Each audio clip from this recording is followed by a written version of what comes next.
Since the Nakba in 1948, Israel's demolished almost 500,000 Palestinian homes, mosques, churches, schools, entire communities.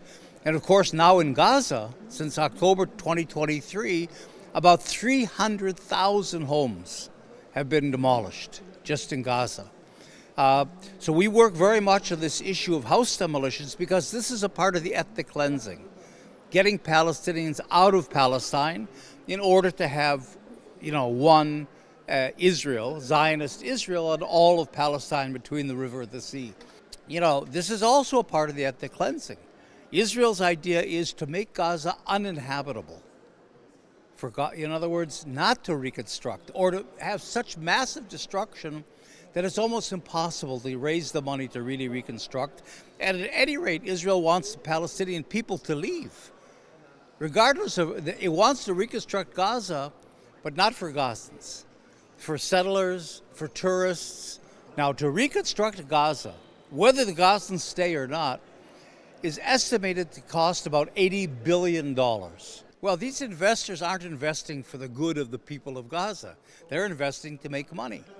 So even if Gaza is reconstructed, we have to really be sure that it's reconstructed for the people. I mean, don't forget, it's not only that the houses are demolished and the infrastructure and so on, but, the agricultural land has been destroyed. The buildings that have been destroyed, the 300,000 homes, are concrete.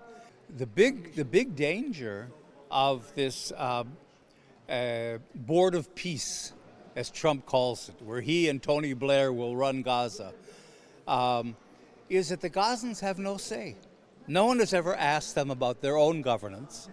Nobody has really even brought in the Palestinian Authority into all of it. This is all being decided from the outside. So how Gaza is governed, who's going to stay in Gaza, what kind of reconstruction, that all has nothing to do with the Gazans or the Palestinian people.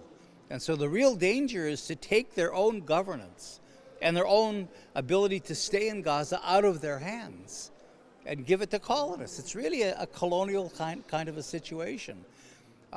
So we all have to be really sure that the Gazans stay and that their rights are preserved and they can really continue to live in Gaza.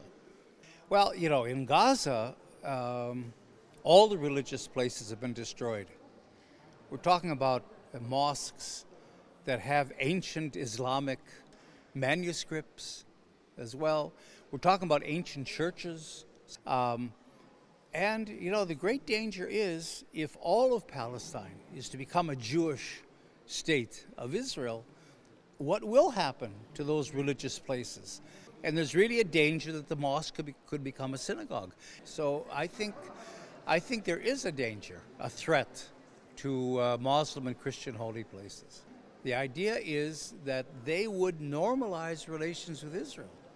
So if the Abraham Accords happen, and they're based on the idea that they're normalizing relations with Israel plus the settlements.